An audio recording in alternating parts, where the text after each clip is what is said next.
अस्सलाम वालेकुम।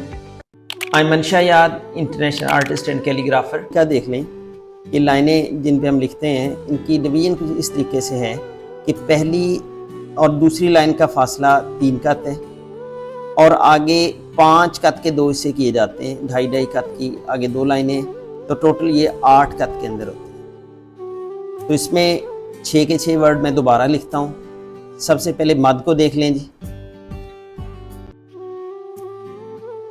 और यहाँ से हमने टर्न करना है जी, और ये अलिफ है।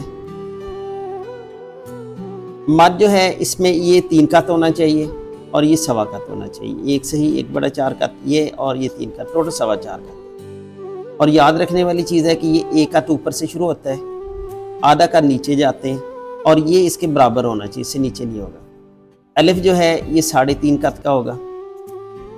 अगर बे की बात की जाए, बे के लिए सिर्फ 1 कत लगाया जाएगा, और यहाँ से हम आगे ये दोबारा लिखें बे, और बे में कोशिश करनी है कि ये 5 से 7 कत तक हो सकता है। 5 कत तो बहुत बेहतर है, मैक्सिमम 7 कत। उसके बाद जीम के लिए कत लगाएंगे, इधर जाना है, और यहाँ से हम दोबारा वापस आएंगे लाइन पे, और यहीं से इसको टर्न कर दें।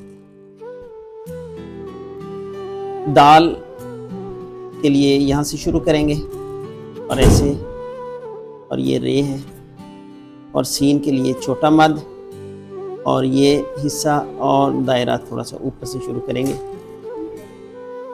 Thank you. चैनल को सब्सक्राइब करें, और अगर वीडियो अच्छी लगे तो दोस्तों के साथ शेयर भी करें। देखते रहिए हमारा यूट्यूब चैनल और अपनी राइटिंग को बेहतर करें। मिलते हैं अगली वीडियो के साथ। अस्सलाम वालेकुम।